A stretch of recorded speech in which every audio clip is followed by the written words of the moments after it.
खरीद के लाए, ये जो बीड़ी के नाम पर पैसा खर्च कर रहे हैं ना, कल इसके बारे में भी आपसे सवाल किया जाएगा, जरा गौर कीजिए इसके बारे में भी। पता है एक जगह ना मैं बीड़ी के ऊपर बयान किया, बीड़ी के ऊपर मेरा खिताब हुआ। खिताब के बाद एक नौजवान मेरे पास आया और कहा कि मौलाना साहब एक बात बोलूं। मैंने कहा बोलो क्या बात है। बोला कि देखिए आप ना अगर मुझे बीवी छोड़ने को बोलेंगे ना, मैं बीवी छोड़ दूंगा, लेकिन मैं बीड़ी नहीं छोड़ सकता, ये मेरे साथ मजबूरी है। मैंने कहा भाई ये क्या बात है, बीड़ी के साथ बीवी की बात कहां से आ गई। मैंने बीड़ी छोड़ने को कहा इसलिए कि बीड़ी हराम है और इसके बारे में कल कयामत के दिन आपसे सवाल किया जाएगा। बीवी छोड़ने की बात मैं तुम्हें कैसे कर सकता हूं। उसने कहा कि मौलाना साहब आप मेरी बात को समझिए, अगर आप ना बीवी छोड़ने को कहेंगे तो मैं बीवी छोड़ दूंगा, पर मैं बीड़ी नहीं छोड़ पाऊंगा। मैंने कहा ऐसा क्यों। वो बोला कि अगर बीवी को छोड़ूंगा ना तो रात को नींद तो आ जाएगी, लेकिन अगर बीड़ी छोड़ दूंगा तो रात को नींद नहीं आएगी। मैंने कहा अजीब सवाल है भाई, बीवी के साथ बीड़ी के साथ नींद का क्या लेना देना। वो मुझे जवाब दे रहा है कि मौलाना साहब बीवी अगर बगल में नहीं रहेगी तो नींद तो आ जाएगी, लेकिन अगर बीड़ी छोड़ दूंगा तो स्वकल हागा होगा ना। बात नहीं समझे। कितने नौजवान हैं कि जब तक वो टॉयलेट में जाकर बीड़ी नहीं पिएगा तब तक उसका काम होगा ही नहीं, घंटों टॉयलेट में वो बैठा रह जाएगा। ये आदत बना लिया हमारे नौजवानों ने। और मैं आपको और एक चीज सही बोल रहा हूं और मैं तजर्बे से बात आपके सामने कह रहा हूं। आप ऐसा मत सोचे कि मैं जो बोल रहा हूं ये हवाई बातें मैं आपके सामने कर रहा हूं, ये खुद मेरे साथ ऐसा हुआ और मैं सच बोल रहा हूं, अल्लाह इस बात पर गवाह है। चाहे वो मजाक अंदाज में बोले, मजाही अंदाज में बोले या सच में बोले मुझे पता नहीं, लेकिन एक साहब मेरे पास आया और कहा कि मौलाना साहब मैं कई जगह इसकी मिसाल दे चुका हूं, हराम के ऊपर या बीड़ी के ऊपर जब भी बात करता हूं तो ये मिसाल वगैरह देता हूं। तो आके कह रहा है कि तनवीर साहब आपसे एक सवाल पूछना चाहता हूं। मैंने कहा पूछो क्या सवाल है, अगर जवाब होगा तो मुझे मालूम होगा तो मैं तुम्हें दूंगा, नहीं होगा तो मैं बाद में पता करके या पढ़ के स्टडी करके मैं तुमको बता दूंगा। बताओ तुम्हारा सवाल क्या है। वो कहता है कि मौलाना साहब इस्लाम में तो हर चीज खाने की, करने की, पीने की दुआ है ना। मैंने कहा हाँ वो तो है, चावल खाने की दुआ है, दूध पीने की दुआ है, टॉयलेट में जाने की दुआ है, इस्लाम में तो दुआ है। तो मुझे बोल रहा है कि मौलाना साहब बीड़ी पीने की क्या दुआ है, बीड़ी पीने की क्या दुआ है। सच बोल रहा हूं मैं आपको। मैं उनसे कहा कि अरे भाई बीड़ी पीना इस्लाम के अंदर हराम है, आपको मालूम नहीं, इसके लिए फिर क्या दुआ हो सकती है। वो मुझे क्या जवाब दे रहा मालूम है, वो मुझे कह रहे कि आप सही से पढ़े नहीं है। मैंने कहा मैंने नहीं पढ़ा, हो सकता है कि मैंने नहीं पढ़ा, लेकिन अरे भाई मैं 12 साल से अल्हम्दुलिल्लाह हिंदुस्तान के कई इलाकों में मैं सैकड़ों प्रोग्राम कर चुका हूँ, बड़े बड़े उलमाओं की पीछे बैठा हूँ, उनके साथ बैठा हूँ, उनका खिताब सुना हूँ। अगर मैं हदीस में किताबों में नहीं भी पढ़ा हूँगा तो किसी से सुना भी हूँगा ना कि ये बीड़ी पीने की दुआ है। बताओ बीड़ी पीने की क्या दुआ है। तो मुझे कह रहे हैं कि आप पढ़े नहीं है, बीड़ी पीने की दुआ है और मुझे मालूम है। फिर मैं सोच में पड़ गया, तुझे मालूम है। बोला कि मालूम है। मैंने कहा बता क्या दुआ है। तो बोल रहा है कि अल्लाहुम्मा बारिक लाना फीमा बेड़ी टाना। नऊजुबिल्लाह। मैंने कहा भाई ये दुआ तुम्हें कहां से मिल गई। अब मैं तो समझता हूं ना कि बीड़ी टाना ये कहां की अरबी है, कैसी अरबी है। मैंने उनसे पूछा कि ये दुआ तुम्हें कहां से मिली। बोला मोबाइल से सीखा हूं। मैंने कहा अब लो मोबाइल में बीड़ी पीने की दुआ है। बोला है ना। मैंने कहा दिखाओ। मोबाइल से उसने मुझे दिखा दिया, सच बोल रहा हूं मोबाइल में है। उसने मोबाइल, आज मेरे एक पॉइंट है नौजवानों के लिए मोबाइल के ऊपर, उसने कहा कि मोबाइल में है बीड़ी पीने की दुआ। मैंने कहा मुझे दिखाओ। वो क्या करता, वो मोबाइल से ना एक वीडियो निकाल करके मुझे दिखा रहा है। बांग्लादेश के अंदर एक मौलाना है, मैं उनकी बुराई नहीं कर रहा हूं, मैं उनके बारे में नहीं जानता, उनको नहीं पहचानता, बस उस वीडियो में देखा।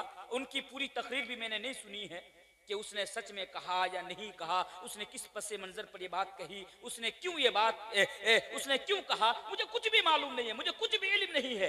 यूट्यूबर वालों ने क्या किया, वो जो मौलाना है उस मौलाना का नाम गियासुद्दीन ताहिरी है, बांग्लादेश में तकरीर कर रहे थे। तो यूट्यूबर लोगों ने क्या किया, उनकी तकरीर को आगे से कट कर दिया और पीछे से पाक हो तो इसके लिए सबसे पहले आपके समाज के नौजवानों को सुधारना पड़ेगा।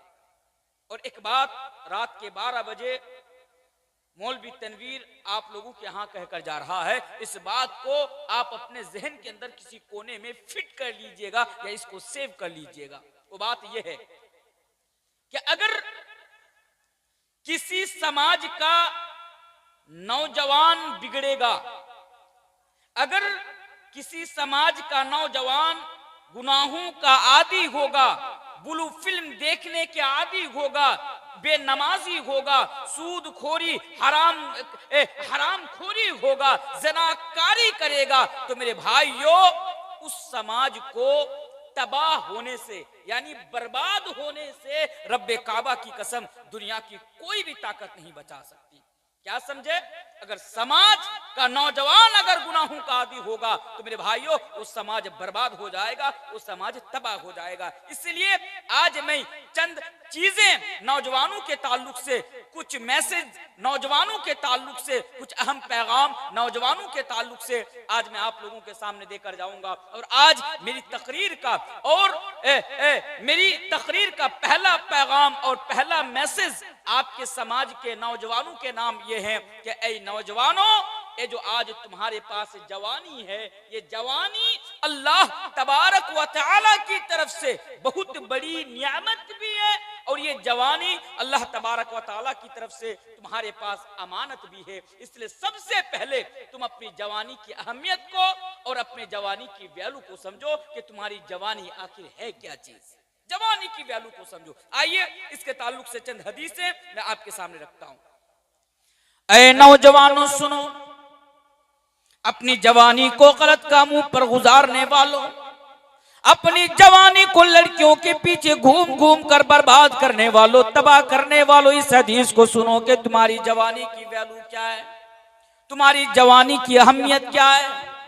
अल्लाह के प्यारे रसूल जनाब मुहम्मदुर रसूलुल्लाह सल्लल्लाहु अलैहि वसल्लम बयान फरमाते हैं, सबअतुन युदिल्लुहुमुल्लाहु फी दिल्लिही यौमा ला दिल्ला इल्ला दिल्लुहु। ऐ लोगों, कल कयामत के रोज 7 तरह के लोगों को, 7 प्रकार के लोगों को, 7 किस्म के लोगों को अल्लाह तबारक व तआला अपने अर्श के साए तले जगह अता फरमाएगा। ऐ नौजवानों सुनो, 7 प्रकार के लोगों को अल्लाह तबारक व तआला कल कयामत के रोज सूरज की गर्मी से और सूरज की तपिश से बचा लेगा। मैं उस दिन की बात कर रहा हूं, यह हदीस के अंदर उस दिन की बात हो रही है जिस दिन मेरे भाइयों ये सूरज जो आज हम और आप दिन के उजाले में आसमान पर देखते हैं, ये सूरज आज हमसे और आपसे लाखों मील की दूरी पर है। ये सूरज आज हमसे और आपसे करोड़ों मील की मुसाफत पर है। उसके बावजूद भी हम और आप उस सूरज की गर्मी को बर्दाश्त नहीं कर पाते हैं। हालांकि शाम होती ही सूरज गुरूब हो जाता है, शाम होती ही सूरज डूब जाता है। उसके बावजूद भी अगर रात के 12 बजे अगर लाइट चली जाए, रात के 12 बजे अगर बिजली चली जाए तो हमारे लिए सोना हराम हो जाता है। ओ मेरे भाइयों, सूरज के डूब जाने के बाद भी, सूरज के गुरूब हो जाने के बाद भी सूरज की गर्मी बाकी रहती है। लेकिन मेरे भाइयों जरा गौर करो, उस दिन जिस दिन यही सूरज बिल्कुल एक सही हदीस के मुताबिक 1 मील की दूरी पर आ जाएगा, दूसरी सही हदीस के मुताबिक 3 मील की दूरी पर आ जाएगा। यानी कल कयामत के दिन सूरज बहुत ही करीब आ जाएगा, बहुत ही नजदीक आ जाएगा।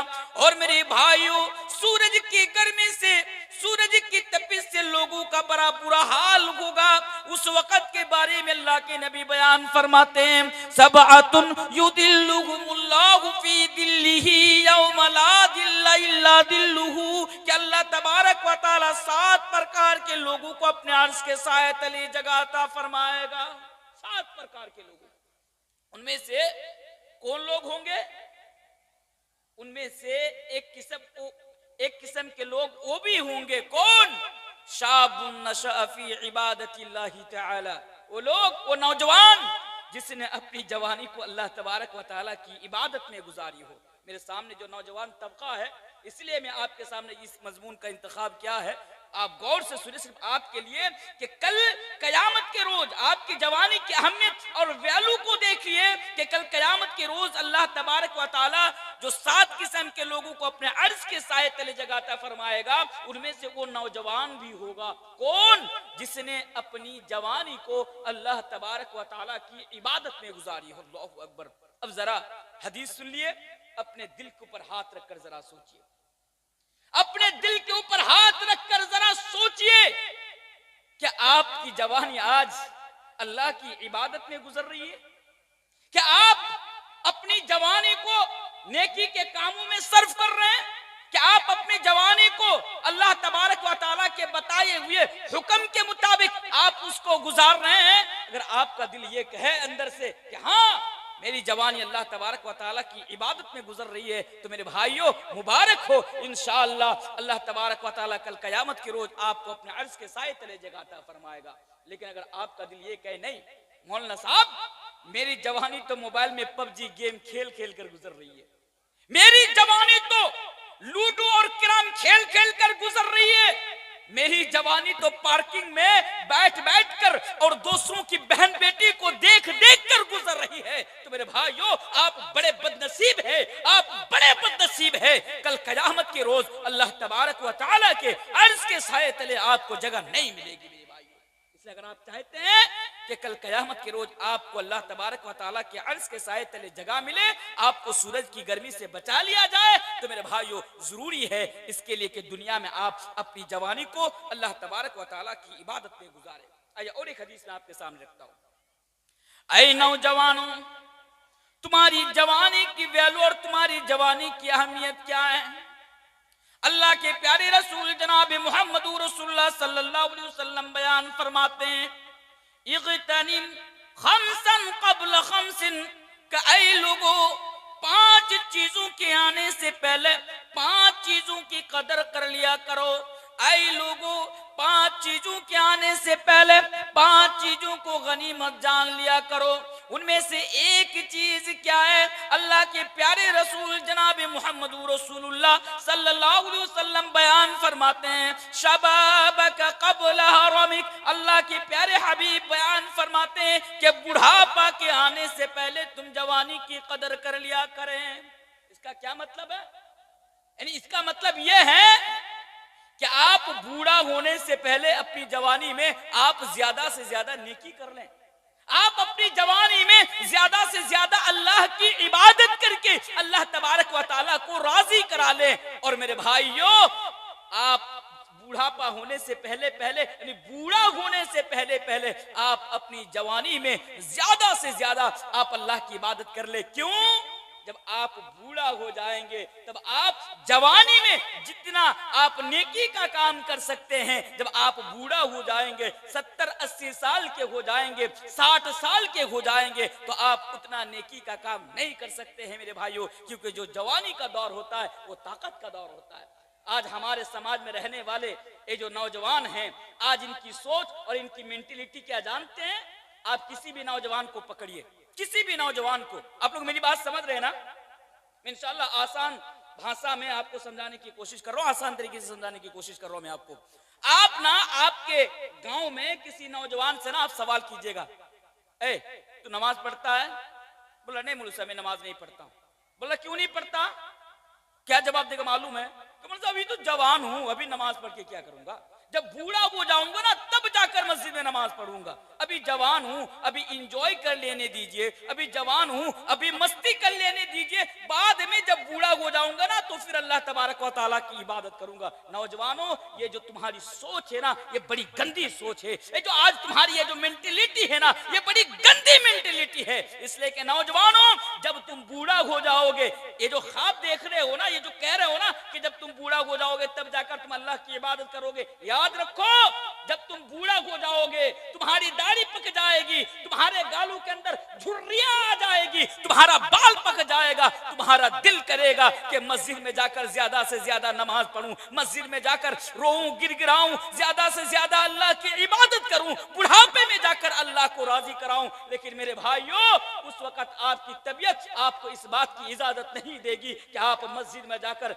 ज्यादा देर तक आप नमाज पढ़ सके, मस्जिद में जाकर सही तरीके से आप रुकू कर सके, मस्जिद में जाकर सही तरीके से आप सजदे कर सके। मेरे भाइयों जब आप बूढ़ा हो जाएंगे आपका दिल कहेगा कि मैं अल्लाह की इबादत करूं, लेकिन आपकी तबीयत आपकी इस बात की इजाजत नहीं देगी मेरे भाइयों कि आप ज्यादा नेकी का काम कर सके। इसलिए जवानी को गनीमत जाने, इस जवानी की कदर करे और इस जवानी में ज्यादा से ज्यादा अल्लाह की इबादत करे, क्योंकि जवानी का दौर ताकत का दौर है। और ये मैं नहीं कहता, अल्लाह तबारक व तआला कुरान करीम के अंदर बयान फरमाता है, अल्लाहुल्लज़ी खलक़कुम मिन ज़ुअफ़िन थुम्मा जअल मिन बादि ज़ुअफ़िन क़ुव्वा थुम्मा जअल मिन बादि क़ुव्वतिन ज़अफ़न व शैबा। ये जो जवानी का दौर है ये ताकत का दौर, और जो बुढ़ापे का दौर है वो कमजोरी का दौर है।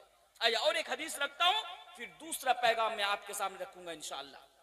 जवानी की वैल्यू को जरा समझिए और इस बात को भी याद रखिए, अल्लाह तबारक व तआला की तरफ से जो नियामत बड़ी होगी ना, कल कयामत के रोज सख्ती के साथ उस नियामत के ऊपर ज्यादा आपको सवाल पूछे जाएंगे। ये जवानी बड़ी नियामत है अल्लाह तबारक व तआला की तरफ से, और कल कयामत के दिन बड़े सख्ती के साथ इस जवानी को लेकर आपको सवाल पूछा जाएगा। ये हदीस मैं आपके सामने रखता हूँ, तिरमिज़ी की सही हदीस है। अल्लाह के प्यारे रसूल जनाब मोहम्मद रसूलुल्लाह पढ़िए सल्लल्लाहु अलैहि वसल्लम बयान फरमाते हैं, ला तज़ूलु क़दम इब्न आदम यौमल क़ियामा। ऐ नौजवानों, इस हदीस को बड़े गौर से सुन लेना। मेरी माएं और बहनें, अगर आप लोग भी पंडाल के अंदर मौजूद हो तो आज मेरी बातों को गौर से सुन लेना। अल्लाह के प्यारे हबीब बयान फरमाते हैं, ला तज़ूलु क़दम इब्न आदम यौमल क़ियामा।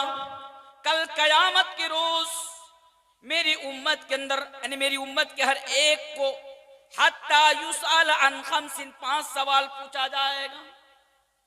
हत्ता युसअल अन खम्सिन, हर इंसान से 5 सवाल पूछा जाएगा। आपसे भी 5 सवाल, मुझसे भी 5 सवाल, स्टेज के ऊपर जो उलमा मौजूद है इनसे भी कल कयामत के रोज 5 सवाल पूछा जाएगा। किसी को भी छोड़ा नहीं जाएगा, हर इंसान से ये सवाल पूछा जाएगा। और अल्लाह के प्यारे नबी बयान फरमाते हैं, लोगों हाल क्या होगा कि जब तक तुम उन 5 सवालों का जवाब ना दे दोगे, तुम अपनी जगह से टच से मस भी नहीं हो पाओगे, तुम अपनी कदम को हरकत नहीं कर पाओगे, तुम अपनी कदम को एक जगह से दूसरी कदम पर रख भी नहीं पाओगे, यानी तुम एक जगह से दूसरी जगह नहीं जा पाओगे। अल्लाहू अकबर, क्या मंजर होगा। ओ लोगों, दुनिया का ये हाल है। अगर आप मुझे कोई सवाल करेंगे कि मौलाना तनवीर, मैं आपको ये सवाल करता हूं, इस सवाल का जवाब मुझे चाहिए, मेरी मर्जी होगी, आपका सवाल मुझे पसंद आएगा, मैं आपको जवाब दूंगा। आपका सवाल मुझे पसंद नहीं आएगा, मैं आपको जवाब ना दूंगा। आप मुझे फोर्स नहीं कर सकते, आप मुझसे जबरदस्ती नहीं कर सकते, आप ये नहीं कह सकते कि नहीं मौलाना तनवीर, आपको हमने जलसे में दावत देकर बुलाया, आपको जो सवाल किया इस सवाल का जवाब आपको देना पड़ेगा। बिल्कुल नहीं, आप मुझसे जबरदस्ती नहीं कर सकते। अगर आप मुझसे जबरदस्ती करेंगे, मैं मैक को साइड करके मैं कुर्सी से उठकर मैं यहाँ से चला जाऊंगा, आप मुझे रोक भी नहीं सकते। ये तो दुनिया का हाल है। लेकिन मेरे भाइयों, वो लोगों जरा गौर करो, कल कयामत के दिन अल्लाह तबारक व तआला की तरफ से जो आपसे 5 सवाल पूछे जाएंगे, हर एक सवाल का जवाब आपको देना पड़ेगा। आप अल्लाह को ये नहीं कह सकते कि अल्लाह तेरा सवाल मुझे पसंद ना आया, मैं इस सवाल का जवाब तुझे नहीं दूंगा, अगला सवाल पूछ, अगला सवाल का जवाब तुम्हें दूंगा। मेरे भाइयों, इसके लिए कोई जगह नहीं बचेगी। अल्लाहू अकबर, क्या मंजर होगा। अल्लाह के प्यारे हबीब बयान फरमाते हैं, पहला सवाल जो आपसे पूछा जाएगा, अन उमरिही फीमा अफना, आपको आपकी सारी जिंदगी के बारे में सवाल किया जाएगा। गौर कीजिए, अल्लाह ने आपको 70 साल, अल्लाह ने आपको 90 साल, 60 साल, 50 साल, 30 साल जिंदगी देकर दुनिया के अंदर भेजा। आपका जहां दिल कर रहा है आप वहीं पर अपनी जिंदगी को गुजार रहे हैं, अपनी जिंदगी को सर्व कर रहे हैं। मसलन मिसाल के तौर पर आपका एक बेटा सऊदी अरब में रहता है, आपका एक बेटा दुबई में रहता है, एक बेटा घर में सरकारी जॉब करता है, सरकारी नौकरी करता है, किसी चीज की टेंशन नहीं। आप क्या करते हैं, जब सुबह होती है, दौलत यानी पूर्णिया मोड़, आप जो बस स्टैंड, पूर्णिया मोड़ जो बाजार है, आप वहां चले जाते हैं, पूरा दिन बैठ कर आप जब शाम होती है तो आप घर को वापस आते हैं।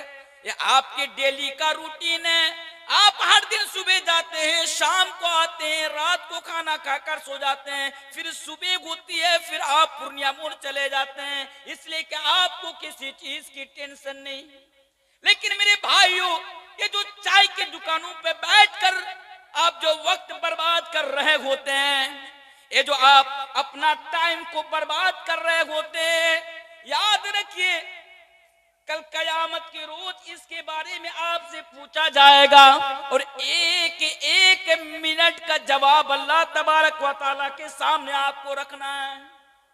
तो क्या पता चला, पूरी जिंदगी का हिसाब अल्लाह के सामने रखना है। दूसरा सवाल क्या होगा, इसीलिए मैंने इस हदीस को आपके सामने पढ़ा। दूसरा सवाल जो आपसे किया जाएगा, वो दूसरा सवाल ये होगा कि बताओ कि तुमने अपनी जवानी को कहां पे गुजारा, तुमने अपनी जवानी को किस काम में गुजारा। अल्लाहु अकबर। देखिए जवानी की वैल्यू क्या है अल्लाह की नजर में। जब पूरी जिंदगी के बारे में सवाल हो रहा है, वहां पर बचपना भी आ रहा है, जवानी भी आ रही है, बुढ़ापा भी आ रहा है, उसके बावजूद भी जो अगला सवाल किया जा रहा है स्पेशल तरीके से अलग करके मुकम्मल सवाल सिर्फ जवानी के बारे में किया जा रहा है।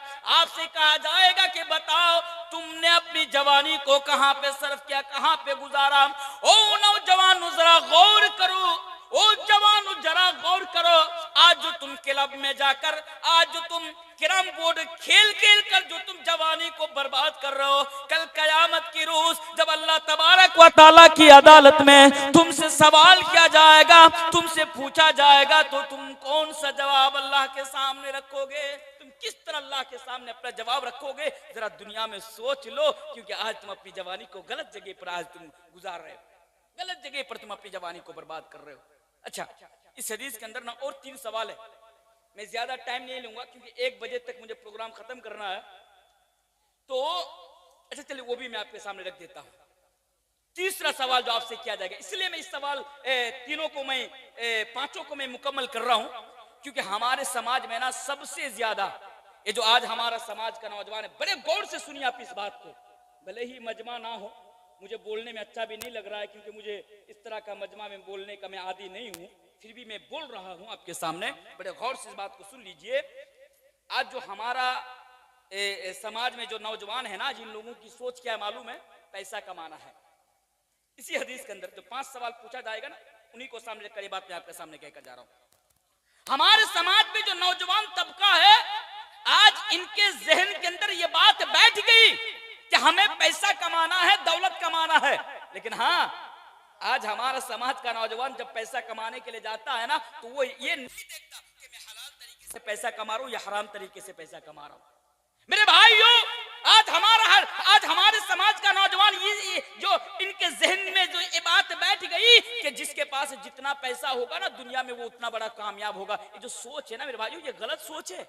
कामयाब वो नहीं जिसके पास ढेर सारी दौलत हो, ढेर सारे पैसे हो, बैंक बैलेंस हो, आलीशान बंगला हो, बड़ी बड़ी गाड़ियां हो। मेरे भाइयों, वो कामयाब नहीं है। अल्लाह कहता है फमन ज़ुहज़िहा अनिन नारी व उदखिलल जन्नत फ़क़द फ़ाज़। कामयाब तो वो है जिसने अपने आप को जहन्नम के अज़ाब से दुनिया के अंदर बचा लिया। कभी सोचा आपने? हाँ, बात पैसे की हो रही है, पैसा कमाना है हमें, जरूरत पड़े चोरी करूंगा। पैसा कमाना है हमें, जरूरत पड़े तो शराब बेचूंगा। हमें पैसा कमाना है, जरूरत पड़े तो मेरे भाइयों हम अपनी बहन बेटी को भी इस्तेमाल करूंगा। अल्लाह माफ करे। मेरे भाइयों, एक बात मैं आज आपके सामने कहकर जा रहा हूं। मेरी बात आपको बुरी लग सकती है, गौर से सुनिए। मेरी बात आपको बुरी लग सकती है, आपके दिल पे जाकर चोट पहुंचा सकती है, लेकिन ये हक है मेरे भाइयों जो मैं आपके सामने बोल रहा हूं। ये हकीकत है। क्या है कि आज हमारा नौजवान, आज मुस्लिम नौजवान पैसा कमाने के लिए, दौलत कमाने के लिए इतना नीचे गिर जाएगा, कभी सोचा नहीं था मेरे भाइयों, कभी सोचा नहीं था। बड़े बड़े उलमा स्टेज के अंदर मौजूद है, इन लोगों की मौजूदगी में ये बात कहकर जा रहा हूं और मुझे कह लेने दीजिए, क्योंकि जो मैं बोल रहा हूं ये सच बोल रहा हूं। अगर किसी को लगे कि नहीं तनवीर साहब आप जो बोले ये गलत बोले, आप अपनी बात से रुजू कीजिए, आप जो बोले ये सही नहीं है, तो मैं आपको कयामत की सुबह तक का टाइम देता हूं। इस बात के लिए जो मैं भी आपके सामने बोलूंगा आप मुझे गलत साबित करके दिखाएं, गलत साबित करके आप मुझे दिखाएं। मेरे भाइयों, आज हमारा नौजवान पैसा कमाने के लिए इतना नीचे गिर गया है कि अगर पैसा मिलने पर कमाने के लिए अपनी बहन बेटी को किसी गलत जगह पर, नाम नहीं लूंगा उस जगह का, जानते हैं, गलत जगह पर अगर बैठाने की जरूरत पड़े तो हम बैठाने को तैयार हो जाते हैं। और आज देखिए ये जो सोशल मीडिया का जमाना है, आज यूट्यूब के जरिए पैसा कमाने के लिए, आज फेसबुक के जरिए पैसा कमाने के लिए आज हमारे समाज के जो बच्चे हैं, जो नौजवान हैं, ये जो वीडियोस वगैरह बनाते हैं, अपनी बहन को साथ लेकर बनाते हैं, अपनी बीवी को साथ लेकर बनाते हैं, अपनी माँ को साथ लेकर बनाते हैं और इस तरह वीडियो बनाते हैं कि मेरे भाइयों सबको पता है, ज्यादा डिटेल्स में बताने की जरूरत नहीं है, हम सबको पता है कि इस तरह वीडियो बना रहे हैं कि ज्यादा लोग देखे, ज्यादा व्यूज मिले और ज्यादा कमाई हो, मुझे ज्यादा यूट्यूब के जरिए से पैसा मिले, वायरल होने के चक्कर में ये सब कर रहे हैं। मेरे भाइयों, तो जो मैं बोल रहा था, कल कयामत के दिन तीसरा सवाल जो आपसे पूछा जाएगा वो आपसे ये पूछा जाएगा कि बताओ कि तुमने पैसा कहां से कमाया था। आपसे पूछा जाएगा बताओ पैसा तुमने कहां से कमाया था। आज अच्छा, ये जो मोबाइल में जो बहुत सारे ऐप्स होते हैं ना, अभी आईपीएल आएगा अभी कुछ दिनों के बाद रमजान में, बहुत सारे नौजवान ना बेसब्री से इंतजार कर रहे हैं। बहुत सारे नौजवान ये करें यार कब से आईपीएल होगा, क्योंकि कुछ पैसा मिलेगा, फिर करोड़पति बनने का ख्वाब भी देखना है। मेरे भाइयों, जब आईपीएल का समय आता है, हमारे नौजवान करोड़पति बनने का ख्वाब देखना शुरू कर देते हैं। और किस तरह करोड़पति बनना चाहते हैं? मोबाइल में बहुत सारे ऐप्स है, उनमें से एक है ड्रीम 11, सट्टाबाजी का ऐप है वो, सट्टाबाजी समझ रहे हैं। ड्रीम 11 में क्या होता है, वो 49 का 49 रुपीज का वो क्या करते हैं, टीम लगाते हैं और ये सोचते हैं कि अगर मेरी टीम सही निकल गई तो मुझे करोड़ रुपया मिल जाएगा, 1 करोड़ मुझे मिल जाएगा। अल्लाहु अकबर। मेरे भाइयों, ये हराम है, ये सट्टाबाजी है। इस्लाम के अंदर इसके लिए कोई जगह नहीं है मेरे भाइयों। लेकिन आज हमारे नौजवान आज सट्टाबाजी पे उतारू हो गए हैं। आज हमारे नौजवान पैसा कमाने के लिए आज मोबाइल में भी अच्छा, और एक चीज याद आ गई, इधर लॉटरी काटते हैं आप लोग, लॉटरी काटते हैं ना, है, मैं भी इधर ही का हूं, मैं जानता हूं, मैं देखा हूं पूर्णिया मोड़ में टेबल में सामने लगा के बैठे रहते हैं और क्या मुसलमान, क्या बूढ़ा, क्या जवान, सब जाकर लॉटरी काटते हैं। भाई अफसोस तो तब होता है ना कि हमारे समाज का एक आदमी दिन में किसी तरह ठेला उला लगा करके, रिक्शा उक्सा चला करके दिन में 400 रुपया कमाता है, गरीब है, 400 रुपया कमाता है और वो बेवकूफ जब शाम को काम से घर वापस आता है तो वो 200 का लॉटरी खरीद लेता है, 200 की वो लॉटरी खरीद लेता है। अब आपसे मुझसे पूछो कि भाई दिन में 400 का कमाते हो और 200 में तुम लॉटरी खरीद लेते हो, 200 की लॉटरी तुम खरीद लेते हो, वहां पर 200 रुपया खर्च कर देते हो, भाई इसको सेव करो, आगे चलकर काम आएगा। तो क्या जवाब देता मालूम है? कि बोल रहा है कि नहीं मैं इससे करोड़पति बनूंगा, करोड़पति, लॉटरी काटकर करोड़पति बनने का ख्वाब देखता है। लेकिन शायद कि उसे मालूम नहीं कि लॉटरी के चक्कर में आज कितने लोग ट्रेन में भीख मांग रहे हैं। यह लॉटरी के माध्यम से करोड़पति बनने का ख्वाब देखने वालों, ये ड्रीम 11 के जरिए से करोड़पति का ख्वाब देखने वालों, तुम्हें इस हकीकत को भी मालूम करना चाहिए कि इसके चक्कर में पड़कर आज कितने लोग ट्रेन में भीख मांग रहे हैं। कहीं ऐसा ना हो कि तुम भी भीख मांगने पर मजबूर हो जाओ। इसलिए अभी भी तुम्हारे पास वक्त है, ये तमाम चीजें छोड़ दो। ये तमाम तरीका हराम तरीका है मेरे भाइयों, क्योंकि कल कयामत के दिन इसका जवाब आपको देना है। आप हलाल तरीके से पैसा कमाइए, बोले इंशाअल्लाह, इंशाअल्लाह, इंशाअल्लाह। अच्छा, चौथा सवाल इसी हदीस के अंदर, जल्दी जल्दी बोल रहा हूं, इसी हदीस के अंदर चौथा सवाल क्या पूछा जाएगा मालूम है? कि तुमने पैसा को कहां पे खर्च किया। अल्लाहु अकबर, जरा गौर तो कीजिए, पैसा कहां से कमाया? कल अल्लाह तबारक व तआला की शुक्रान जज़ाकल्लाह, कल अल्लाह तबारक व तआला की अदालत में इसके बारे में आपसे सवाल पूछा जाएगा और आपने पैसा कहां पे खर्च कर रहे हैं। अब जरा गौर कीजिए, आपने पैसा को हलाल तरीके से कमाया, इस बात पर गौर कीजिए जितने भी लोग हैं। आपने पैसा को हलाल तरीके से हासिल किया, हलाल तरीके से मेहनत करके मजदूरी करके आपने पैसा कमाया, अच्छी बात है। लेकिन आप क्या कर रहे हैं, अब आप उस पैसा को हराम जगह पर खर्च कर रहे हैं। अल्लाहू अकबर। हराम जगह पर आप पैसा को खर्च कर रहे हैं। हराम जगह पर मतलब बीड़ी के नाम पर, सिगरेट, बीड़ी पीते कि नहीं पीते? बीड़ी पीते ना? इधर के लोग बीड़ी पीते कि नहीं पीते? गौर कीजिए, बताइए जरा, पीते हैं।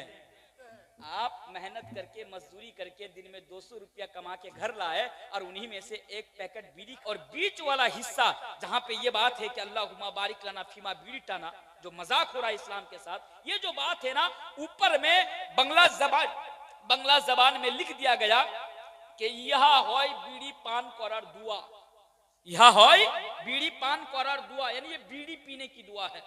अस्तगफिरुल्लाह। अब क्या हुआ, ये तो कभी मदरसा गया नहीं, अब इसके पास शरीई इल्म है नहीं, ये किसी कहीं पढ़ा नहीं, बिल्कुल जाहिल है। अब इसे क्या मालूम कि ये गलत बोला कि सही बोला, उसने देखा मोबाइल में है, इसका मतलब ये बीड़ी पीने की दुआ है। तो मेरे भाइयों, बात कहां से निकली? आज आप हलाल तरीके से पैसा कमा करके जो हराम जगह पर लुटा रहे हैं, बीड़ी के नाम पे, सिगरेट के नाम पे, जर्दा देखिए जो पान खाते हैं उसके नाम पे, उसके बाद गुल के नाम पे, शराब के नाम पे, चर्च और ड्रग्स के नाम पे, यकीन मानिए कल कयामत के दिन इसके बारे में बात कीजिए, कल कयामत के दिन इसके बारे में आपसे सवाल किया जाएगा और इसके बारे में आपको जवाब देना पड़ेगा। इसलिए हलाल तरीके से पैसा कमाइए और हलाल जगह पर पैसा को खर्च कीजिए। बोले इंशाअल्लाह इंशाअल्लाह। अब आइए, मेरा पहला पैगाम क्या था? जवानी की वैल्यू को समझे। ये जो जवानी है मेरे भाइयों, कल कयामत के दिन अलग तरीके से इसके ऊपर आपको सवाल किया जाएगा। आज का मेरा दूसरा पैगाम नौजवानों के नाम ये है। मेरे भाइयों, आज मैं दूसरा पैगाम नौजवानों के नाम ये देकर जा रहा हूं कि तुम अपने ईमान की हिफाजत करो।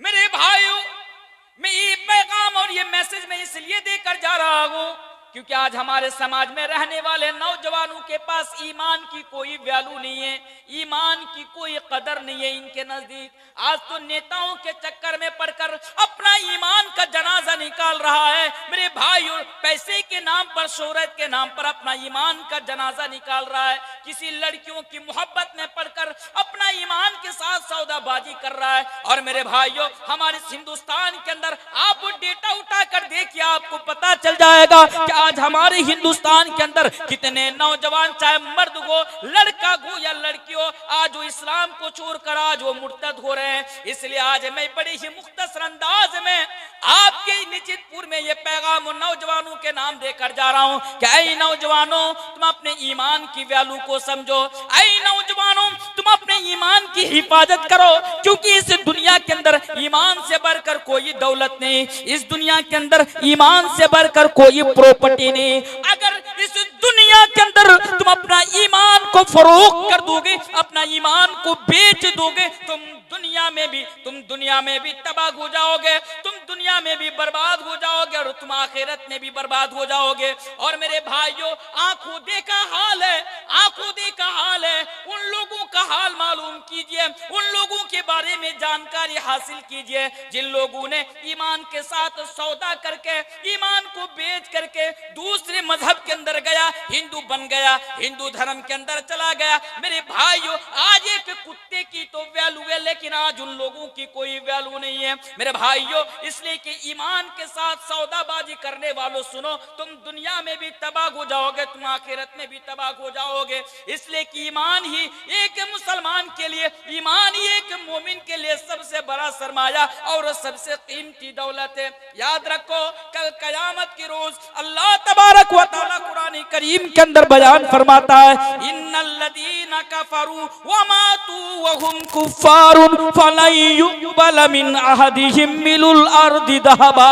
ऐ लोगों, कल कयामत की रोज एक आदमी जिसने दुनिया के अंदर ईमान नहीं लाया था, जिसकी मौत कुफ्र की हालत में हुई थी, वो अल्लाह तबारक व तआला के पास जाकर कहेगा, ऐ अल्लाह, मेरे पास जितने भी सोने हैं तू ये सोना ले ले, मेरे पास जो जमीन व जायदाद है, मेरे पास जो प्रॉपर्टी है, तू तमाम की तमाम चीजें रख ले, मुझे जहन्नम के आग से बचा ले, मुझे जहन्नम से बचा ले।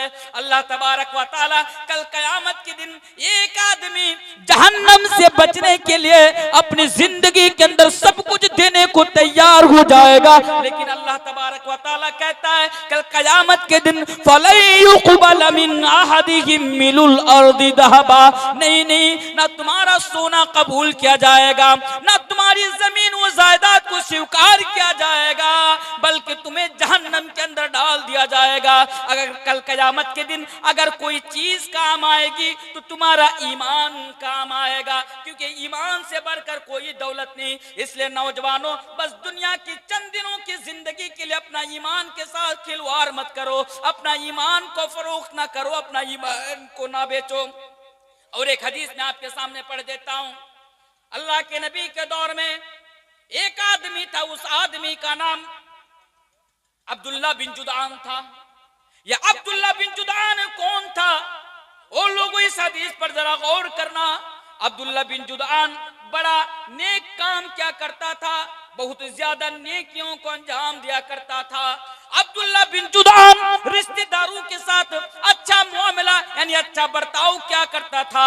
यह अब्दुल्ला बिन जुदान यानी हाजियों के लिए खाना का इंतजाम क्या करता था, खिदमत खल्क को ज्यादा से ज्यादा अंजाम दिया करता था, यानी गरीबों की मदद क्या करता था, लोगों को बहुत ज्यादा खिलाया करता था। अब्दुल्ला बिन जुदान की जब मौत हो जाती है, अब्दुल्ला बिन जुदान जब इंतकाल कर जाता है, अल्लाह के प्यारे नबी जनाब मोहम्मद रसूलुल्लाह सल्लल्लाहु अलैहि वसल्लम की प्यारी बीवी हजरत आयशा रज़ी अल्लाह तआला अन्हा नबी करीम सल्लल्लाहु अलैहि वसल्लम से सवाल करती है, या रसूल अल्लाह, ये अल्लाह के रसूल आप बताइए, ये अब्दुल्ला बिन जुदान जहन्नम के अंदर जाएगा या जन्नत के अंदर जाएगा? और लोगों सुनो, ईमान क्या है? जब नबी से ये सवाल हुआ, नबी ने जवाब दिया, ऐ मेरी प्यारी बीबी आयशा, ये अब्दुल्ला बिन जुदान जन्नत के अंदर नहीं बल्कि जहन्नम के अंदर जाएगा, जहन्नम के अंदर जाएगा। एक आदमी दुनिया में इतना अच्छा काम करे, एक आदमी दुनिया में गरीबों को खाना खिलाए, एक आदमी दुनिया में बहुत सारे नेकियों को अंजाम दे, और कल कयामत के दिन यानी उसको जहन्नम के अंदर जाना पड़े। ऐसा क्यों? नबी से सवाल किया गया कि अल्लाह के रसूल ऐसा क्यों होगा? तो अल्लाह के प्यारे रसूल जनाब मोहम्मद रसूलुल्लाह सल्लल्लाहु अलैहि वसल्लम ने जवाब दिया कि ऐ आयशा, ये अब्दुल्ला बिन जुदान दुनिया में अच्छा काम तो करता था। आयशा, अब्दुल्ला बिन जुदान नेकियों को अंजाम तो देता था, लेकिन दुनिया में इसके पास ईमान नहीं था, दुनिया में इसके पास ईमान की दौलत नहीं थी, जिसकी वजह से अब्दुल्ला बिन जुदान को मेरे भाइयों कल कयामत के दिन जहन्नम के अंदर जाना पड़ेगा। इसलिए अपने ईमान की हिफाजत करें। और एक बात मैं आपके सामने बताकर जा रहा हूं, ऐसे भी मुझे आज भड़काऊ मौलवी बताया जाता है मीडिया के जरिए से मेरे ऊपर ये इल्जाम लगाया जाता है कि मैं भड़काऊ मौलवी हूं, मैं लोगों को भड़काता हूं, मैं दूसरे लोगों के धर्म के ऊपर मैं आपत्तिजनक मैं शब्द का इस्तेमाल करता हूं, तरह तरह के इल्जामात मेरे ऊपर लगाते हैं। उसके बावजूद भी इस पैगाम को सिर्फ मैं आप लोगों के लिए देकर जा रहा हूं। आज हमारे इस मुल्क हिंदुस्तान के अंदर मैं इस मुल्क की बात कर रहा हूं, इस बात को गौर से सुनिए। कुछ लोग हैं, मैं नाम नहीं लूंगा, इन लोगों का मिशन ये है और इन लोगों का टारगेट आज मुस्लिम नौजवान हैं।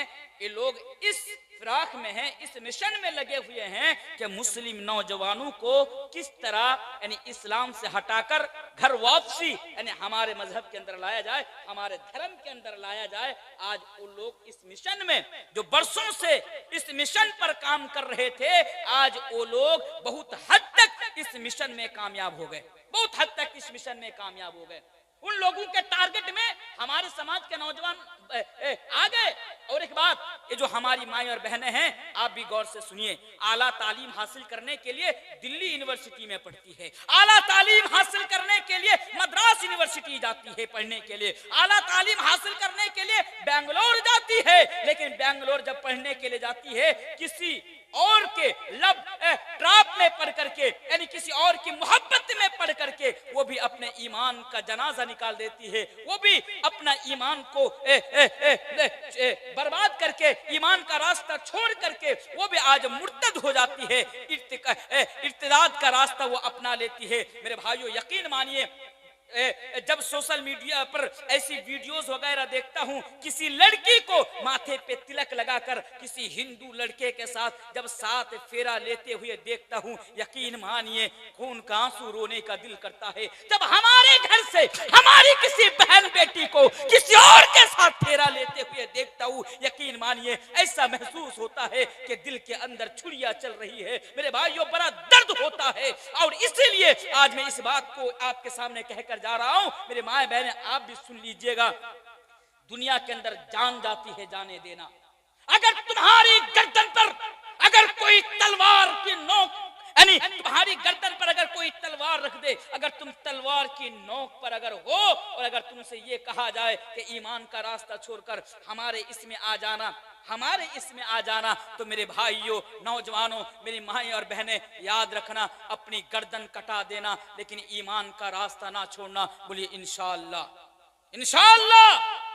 हालांकि आज हमारे पास ईमान की कोई वैल्यू नहीं है, इसके पीछे एक वजह तो ये है कि हमने ईमान के लिए कोई कुर्बानियां नहीं दी, हमने ईमान के लिए कुछ नहीं गवाया, हमने ईमान के लिए कुछ नहीं लुटाया। ईमान क्या है अगर इसको समझना चाहते हो, कभी सहाबाए किराम की जिंदगी उठाकर पढ़ लेना, कभी सहाबाए किराम के जिंदगी को उठाकर पढ़ लेना कि इसीलिए उन लोगों ने दुनिया के अंदर अपनी जान की कुर्बानी दे दी। वो लोग शहीद हो गए, परवाह नहीं किए कि हमें दुनिया के अंदर जीना है। वो लोग जब तक जिए ईमान के ऊपर साबित कदम रहे। हजारों ऐसे वाकयात आपको किताबों में आपको मिल जाएंगे, आप जाकर पढ़ सकते हैं। बिलाल की जिंदगी उठाकर देखिए, बिलाल को मारा गया, बिलाल को पीटा गया, बिलाल को मदीने की सड़कों पर ऊंट के पीछे बांधकर उसको घुमाया गया। मेरे भाइयों बिलाल का जुर्म क्या था? बिलाल का जुर्म इतना था कि उसने नबी पर ईमान ले आया था।